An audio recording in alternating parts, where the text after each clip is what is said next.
মুসা আলাইহিস সালামের সময় আরেকটি ঘটনা ঘটেছিল, এটা তার ব্যক্তি জীবনের সাথে সংশ্লিষ্ট ঘটনা। এই ঘটনাটি আল্লাহ তাআলা কোরআনুল কারীমে কোরআনুল কারীমের 18 নম্বর সূরা সূরাতুল কাহাফের 60 থেকে 82 নম্বর আয়াত, 23টি আয়াতে এই ঘটনার বিস্তারিত বর্ণনা দিয়েছেন। এমনকি বুখারী শরীফে 4725 নম্বর হাদিসে এই ঘটনাটি বিস্তারিত এসেছে। ঘটনাটি ছিল এই, মুসা আলাইহিস সালাম একদিন ভাষণ দিচ্ছেন। কি দিচ্ছেন? মুসা আলাইহিস সালাম একদিন বনি ইসরাইলের লোকদের সামনে ভাষণ দিচ্ছেন। একজন লোক তাকে প্রশ্ন করে বসলো। সে বলল, গো আল্লাহর নবী মুসা, আপনার কাছে আমার একটা প্রশ্ন, বলেন তো দেখি, মানুষের মধ্যে সবচাইতে জ্ঞানী ব্যক্তিকে? দেখছেন প্রশ্নটা কেমন? মানুষের মধ্যে সবচাইতে জ্ঞানী ব্যক্তিকে? মুসা আলাইহিস সালাম মনে মনে চিন্তা করলেন, যেহেতু আমি হচ্ছে এই জামানার শ্রেষ্ঠ নবী, সুতরাং আমার চাইতে জ্ঞানী এখন আর কেউ থাকতে পারে না। এই জন্য তিনি বললেন, মানুষের মধ্যে সব চাইতে জ্ঞানী হলাম আমি। মুসা আলাইহিস সালাম যখন এই জবাব দিলেন, আল্লাহ তাআলার কাছে মুসা আলাইহিস সালামের এই জবাব পছন্দ হলো না। আল্লাহ তাআলার কাছে মুসা আলাইহিস সালামের এই জবাব ভালো লাগলো না। এই জন্য আল্লাহ তাআলা মুসা আলাইহিস সালামকে পরীক্ষা করতে চাইলেন। মুসা আলাইহিস সালাম জবাবে যদি বলতেন, আমি এ ব্যাপারে জানি না, আল্লাহই সবচেয়ে ভালো জানেন, তাহলে আর তাকে পরীক্ষায় ফেলা হতো না। তিনি বলে ফেললেন, আমি সবচাইতে জ্ঞানী। এই জন্য আল্লাহ তাআলা তাকে পরীক্ষা করতে চাইলেন। আল্লাহ তাআলা বললেন, ওগো আমার নবী মুসা, তুমি যে জবাবে ঝটপট করে বলে ফেললে তুমি সবচাইতে জ্ঞানী, কিন্তু তুমি কি জানো নাকি, 2 সমুদ্রের মিলনস্থলে তোমার চাইতেও আমার আরেক বান্দা আছে যে তোমার চাইতে আরো বেশি জ্ঞানী। মুসা আলাইহিস সালাম এই কথা শুনে বললেন, ওগো আমার রব, আমার চাইতে জ্ঞানী মানুষ যেহেতু আছে, সুতরাং তার সন্ধান আমি কিভাবে লাভ করতে পারি? তার কাছে আমি কিভাবে যেতে পারি? তার কাছ থেকে আমি কিছু জ্ঞান অর্জন করতে চাই, আমি তার সাথে সাক্ষাৎ করতে চাই। কোন জায়গায় গেলে আমি তাকে পাবো? আল্লাহ তাআলা তখন বললেন, তুমি থলের মধ্যে একটি মাছ নাও, থলের মধ্যে একটি মাছ নিয়ে 2 সমুদ্রের মিলনস্থলের দিকে যাত্রা শুরু করো, সফর শুরু করো। মুসা আলাইহিস সালাম তার ভাগনা এবং তার খাদেম ইউশা বিন নুন আলাইহিস সালামকে সঙ্গে নিয়ে এবার 2 সমুদ্রের মিলনস্থলের দিকে যাত্রা করলেন। 2 সমুদ্রের মিলনস্থলের দিকে যাত্রা করার সময় সাইয়েদনা মুসা আলাইহিস সালাম তিনি তার ভাগনা এবং খাদেম ইউশা বিন নুন আলাইহিস সালামকে বলেছিলেন, সূরা কাহাফের 60 নম্বর আয়াত থেকে সেই ঘটনা বর্ণিত হচ্ছে, ওয়া ইয ক্বালা মুসা লিফাতাহু লা আবরাহু হাত্তা আবলুগা মাজমাআল বাহরাইনি আও আমদিয়া হুকুবা। মুসা আলাইহিস সালাম তিনি তার সহচর অর্থাৎ ইউশা বিন নুন আলাইহিস সালামকে বলেছিলেন, আমরা ততক্ষণ পর্যন্ত পথ চলতে থাকবো যতক্ষণ না আমরা 2 সমুদ্রের মিলনস্থলে পৌঁছাই, ততক্ষণ পর্যন্ত আমরা চলতে থাকবো। তারা এবার থলের মধ্যে মাছ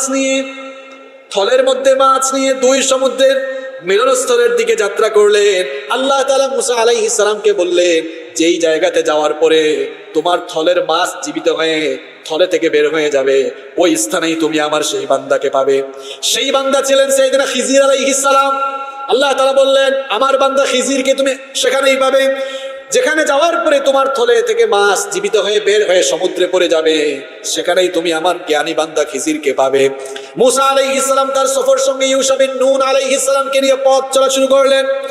পথ চলতে চলতে সাগরের তীরে হাঁটতে হাঁটতে তারা একটি বিশাল পাথরের খণ্ডের কাছে পৌঁছালেন।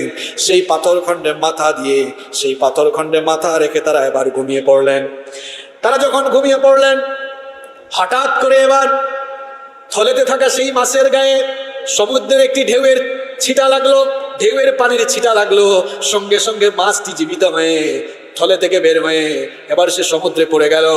ইউশা বিন নুন আলাইহিস সালাম ঘটনাটি নিজের চোখে দেখলেন। তিনি দেখলেন যে মাছ যখন পানিতে পড়ে গেল, সঙ্গে সঙ্গে এই মাছ যেদিকে যাচ্ছে সেদিকে একটা টানেল, একটা সুড়ঙ্গ তৈরি হয়ে গেল। মাছ যেদিকেই পথ চলা শুরু করলো, সেদিকে আল্লাহ পানির প্রবাহ বন্ধ করে দিলেন। একটি নালা অর্থাৎ টানেলের মতো অবস্থা তৈরি হয়ে গেল। আল্লাহ তাআলা এই ঘটনা এভাবে বর্ণনা করছেন, ফালাম্মা বালাগা মাজমা বাইনিহিমা নাসিয়া হুতাহুমা ফাত্তাখাযা সাবিলাহু ফিল বাহরি সারাবা। আল্লাহ তাআলা বললেন, তারা যখন সেই দু সমুদ্রের মিলনস্থলে পৌঁছালো, তারা তখনও জানতেন না যে সেটা দু সমুদ্রের মিলনস্থল। অর্থাৎ তারা যখন ওই পাথরে মাথা রেখে ঘুমিয়ে পড়লেন, মাছ থলে থেকে বের হয়ে গেল, থলে থেকে বের হয়ে সমুদ্রে ঝাঁপ দিল।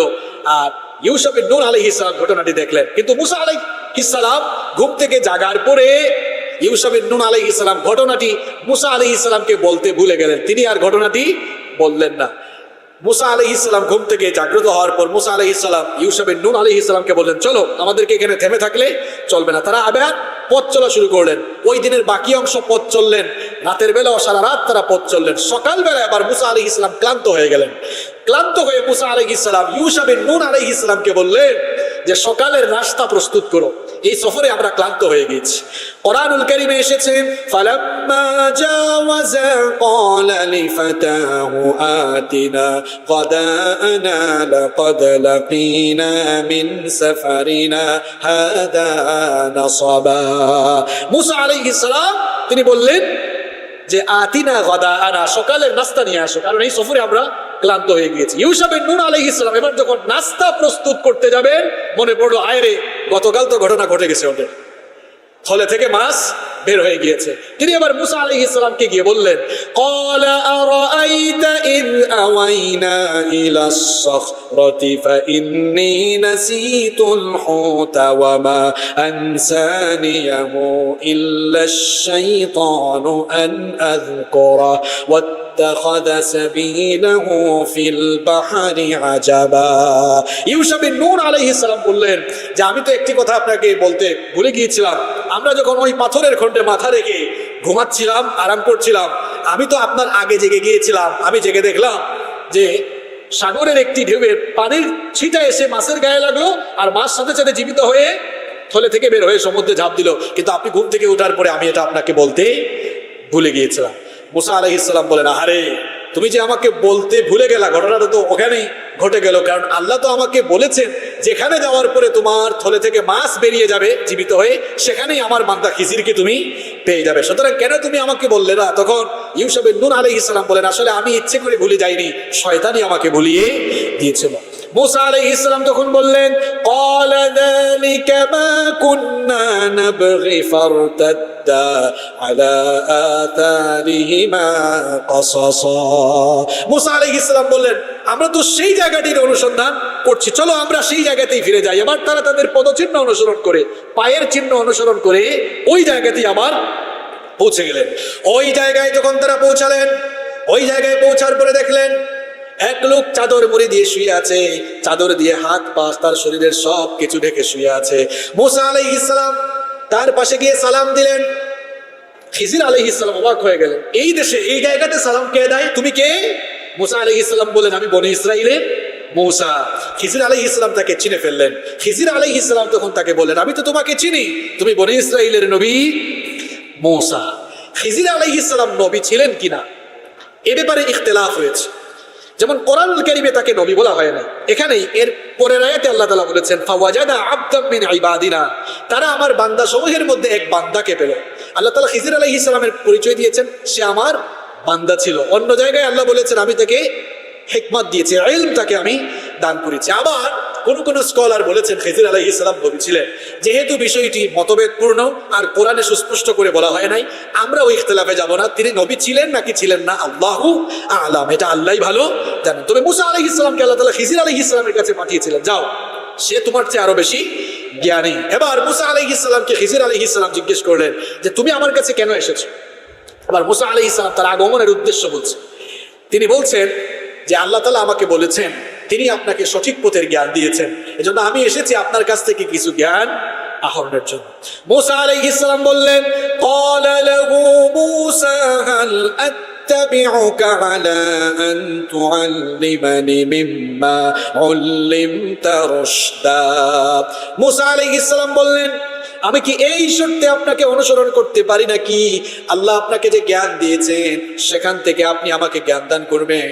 অর্থাৎ আমি আপনার কাছ থেকে জ্ঞান অর্জনের উদ্দেশ্যে এখানে এসেছি।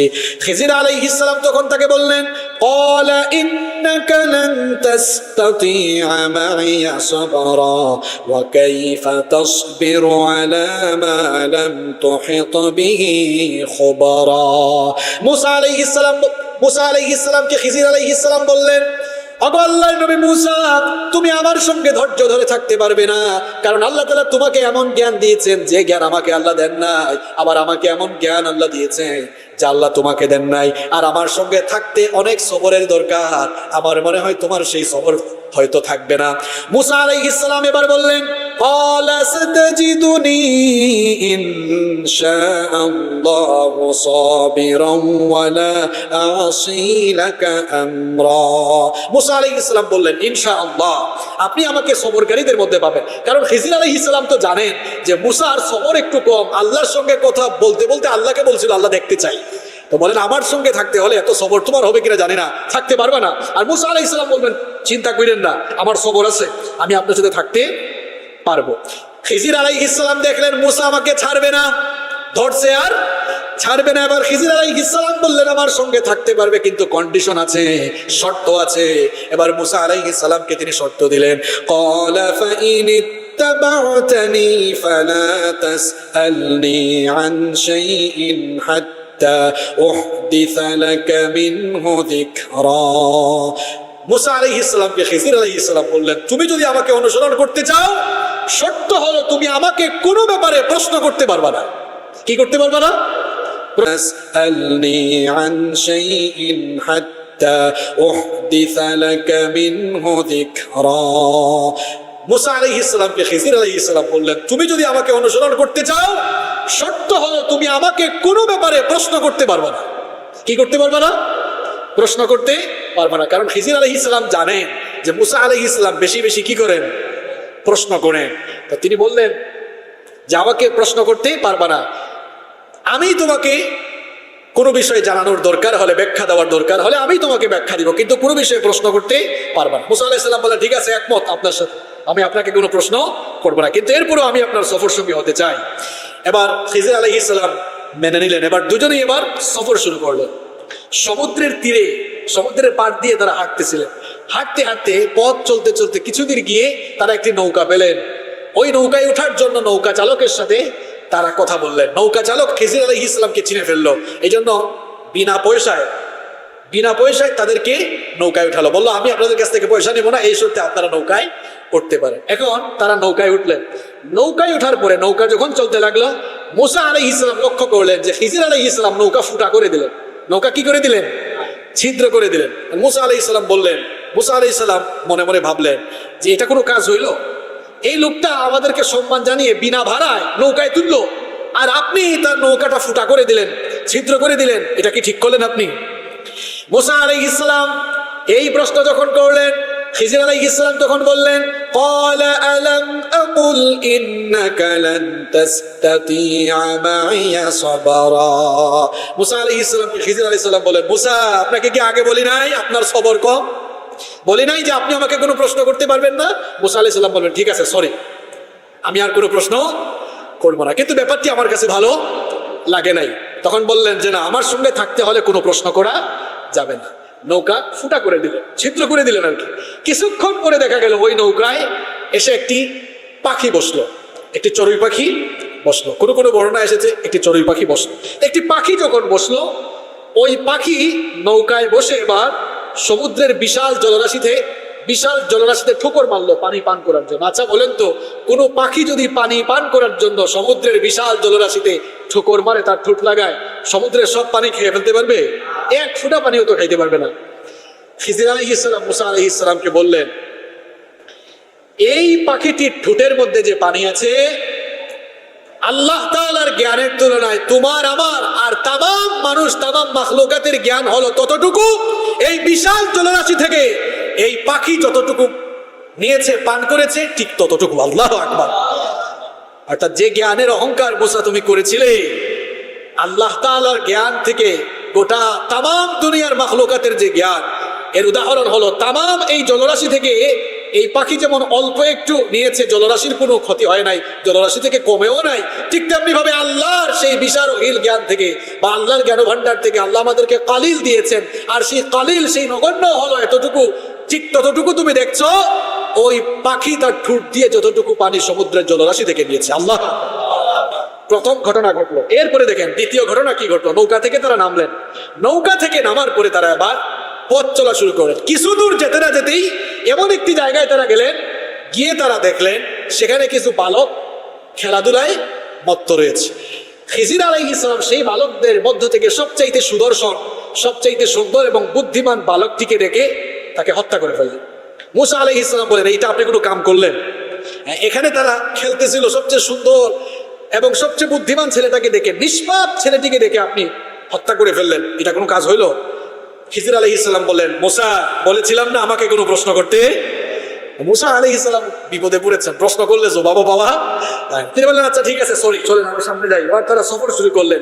যেতে যেতে আরেক জায়গায় গিয়ে তারা হাজির হয়েছে। এগুলো কিন্তু গল্প না, এটা বুখারীতেও হাদিস এসেছে। সূরা কাহাফ আপনারা পড়বেন, সূরা কাহাফের 60 থেকে 82 নম্বর আয়াতে এই ঘটনাটি আল্লাহ তাআলা বিস্তারিত বর্ণনা করেছে। কিছু দূর যেতে না যেতেই তারা এমন এক জনপদে গিয়ে হাজির হলেন, এমন একটি জনপদের কাছে গেলেন, এমন একটি জনপদের কাছে গেলেন, গিয়ে তারা তাদের কাছে খাবার চাইলেন, বলেন আমাদেরকে কিছু খাবার দাও, কিন্তু কেউ তাদেরকে কোনো খাবার দিল না। এরপরে তারা দেখলেন যে ওই জনপদে এক জায়গায় একটা দেয়াল হেলে পড়ে আছে। তো খিজির আলাইহিস সালাম ওই দেয়ালটা ঠিক করে দিলেন, প্রাচীরটা ঠিক করে দিলেন। আর মুসা আলাইহিস সালামের তো প্রশ্নের শেষ হয় না। মুসা আলাইহিস সালাম তখন বললেন, লাউ শিকতা লাত্তাখাযতা আলাইহি আজরা, আপনি তো ঠিক করে দিলেন, আপনি তো চাইলে পারিশ্রমিক নিতে পারতেন। আমরা ক্ষুধার জ্বালায় মরতেছি, এই অঞ্চলের মানুষ একটু মেহমানদারিও করে না, তা আপনি তো একটু পারিশ্রমিক নিতে পারতেন, তাইলে আমরা সবাই মিলে একটু খাওয়া দাওয়া করতে পারতাম। তখন খিজির আলাইহিস সালাম বললেন, ক্বালা হাযা ফিরাকু বাইনি ওয়া বাইনাক। খিজির আলাইহিস সালাম বলেন, মুসা তোমাকে 2 বার সুযোগ দিয়েছি, এটা 3 নাম্বার, তৃতীয়বার আর তোমার সাথে আমার কোনো সম্পর্ক নাই, এখানেই আমাদের সম্পর্ক ফিনিশ। তোমাকে না বলছিলাম আমাকে কোনো প্রশ্ন করতে পারবে না, আমি নিজেই ব্যাখ্যা দিব। মানে ব্যাখ্যা শোনানোর আগেই তুমি অস্থির হয়ে যাও, এখানেই তোমার আমার সম্পর্ক শেষ। তবে যে ঘটনাগুলো এতক্ষণ ঘটছে এবার আমি তোমাকে এর ব্যাখ্যা শোনাবো। এবার তিনি ব্যাখ্যা শোনালেন, বলেন ওই যে প্রথম ঘটনা কি ছিল মনে আছে আপনাদের? হ্যাঁ, মাশাআল্লাহ মনোযোগ আছে, ঘটনায় তো আপনাদের ভালোই মনোযোগ থাকে দেখতেছি। নৌকা কি করে দিয়েছিলেন? আমার তো সময় কম, এর জন্য আমি আয়াতগুলো আর পড়ছি না, আপনারা বাড়িতে পড়ে নেবেন ইনশাআল্লাহ। তিনি বললেন, এই যে নৌকা আমি ফুটা করেছি কেন, নৌকা ছিদ্র করেছি এই জন্য, এরা যেই অঞ্চলে নৌকা চালায় ওই অঞ্চলের বাদশা সে খুব জালেম, সে মানুষের নৌকাগুলো ছিনতাই করে নেয়, জোর করে ছিনিয়ে নেয়। আমরা যাদের নৌকায় উঠেছিলাম আল্লাহ আমাকে জানালেন যে এরা মিসকিন অসহায় মানুষ, এই নৌকার উপরেই তাদের জীবিকা, এই নৌকা দিয়ে তারা জীবিকা তারা আয় করে। তো আমি চিন্তা করলাম, আল্লাহ তাআলা আমাকে জানালেন যে যদি এই নৌকাটি আমি ছিদ্র করে দেই তাহলে ওই জালেম বাদশা এই নৌকাটি আর ছিনতাই করবে না, কারণ এই ফুটা করা নৌকা দিয়ে সে আর কি করবে। এজন্য আমি চিন্তা করলাম যদি এই নৌকাটাকে ছিদ্র করে দেই তাহলে নৌকার মালিক যে আছে এটাকে সামান্য একটু মেরামত করে সে আবার চালাইতে পারবে, এতে করে জালেম বাদশার কাছ থেকে তারা রেহাই পাবে। মাঝে মাঝে বড় জুলুমের হাত থেকে রেহাই পেতে হলে ছোট জুলুম করতে হয়। সুবহানাল্লাহ, কি সুন্দর 2 নম্বর ঘটনার ব্যাখ্যা দিলেন। 2 নম্বর ঘটনা কি ছিল? ওই যে বালক একটাকে ধরে এনে মেরে ফেললেন। তিনি বললেন, তোমার কি ধারণা আমি এমনি এমনি তাকে মেরে ফেলছি? শোনো তাকে কেন মারলাম। এই যুবক ছেলেটি, এই বাচ্চা ছেলেটি, বালক ছেলেটির মা বাবা খুব নেককার, এরা ইমানদার, কিন্তু আল্লাহ তাআলার কিতাবে লেখা হয়েছে তাদের এই ছেলে কাফের হবে, এই ছেলে আল্লাহর সঙ্গে কুফরি করবে এবং তাদের এই কুফরির কারণে তাদের মা বাবা কষ্ট পাবে। এজন্য আমি চিন্তা করলাম এই ছেলেটিকে যদি মেরে ফেলি তাহলে তার মা বাবা এই ছেলেটির কুফরি সীমালঙ্ঘনের কষ্ট থেকে বেঁচে যাবে। আর আমিও আল্লাহর কাছে দোয়া করলাম, আল্লাহ এর বিনিময়ে আরো উত্তম একটি সন্তান তার বাবাকে দাও, যেন ওই সন্তান এর চাইতে ভালো অর্থাৎ নেককার হয় এবং তার অন্তরে যেন দয়া মায়া থাকে। সুবহানাল্লাহ। 3 নম্বর ঘটনার ব্যাখ্যা এবার দিলেন যে 3 নম্বর ঘটনা কি ছিল? দেওয়াল ঠিক করে দিয়েছিলেন। তিনি বললেন, এই দেওয়ালটা আমি এমনি এমনি ঠিক করি নাই, কারণ আল্লাহ তাআলা আমাকে জানিয়ে দিয়েছিলেন এই দেয়ালের মালিক যে ছিল, এই দেয়ালের মালিক ছিল 2 এতিম ছেলে, 2 এতিম ছেলে, আর তাদের বাবাও অত্যন্ত নেককার ছিলেন, তাদের বাবা অত্যন্ত নেককার ছিলেন। তো এই এতিম ছেলে, এদের মা বাবা নাই। এখন ওই যে দেয়ালটা ছিল ওই দেয়ালের নিচে তাদের বাবার রেখে যাওয়া কিছু গুপ্তধন ছিল। এই ঘটনাটা ঘটাইছেন কে? যেন মানুষজন এখানে দেয়াল পোড়া দেখে আর কেউ ওর কাছে না যায়, গুপ্তধন গুলো যেন হেফাজত থাকে। কিন্তু ওই ছেলেগুলো এবার প্রাপ্তবয়স্ক হয়েছে, তারা তো আর এই গুপ্তধনের খবর জানে না, তারা তাদের বাবার রেখে যাওয়া গুপ্তধন যেন পেয়ে যায়, এই জন্য আল্লাহর হুকুমেই আমি ওই দেয়ালটা ঠিক করে দিয়েছি। সুবহানাল্লাহ। এই 3 ঘটনার ব্যাখ্যা দিয়ে তিনি চলে গেলেন। আর এই ঘটনাটি খিজির আলাইহিস সালামের সাথে মুসা আলাইহিস সালামের এই ঘটনা ঘটানোর আল্লাহর উদ্দেশ্যই ছিল, মুসা আলাইহিস সালাম বলেছিলেন তিনি সবচাইতে জ্ঞানী। আল্লাহ বললেন না, তোমার চেয়ে জ্ঞানী আরো আছে। তাহলে জ্ঞানগত অহংকারও করা যাবে,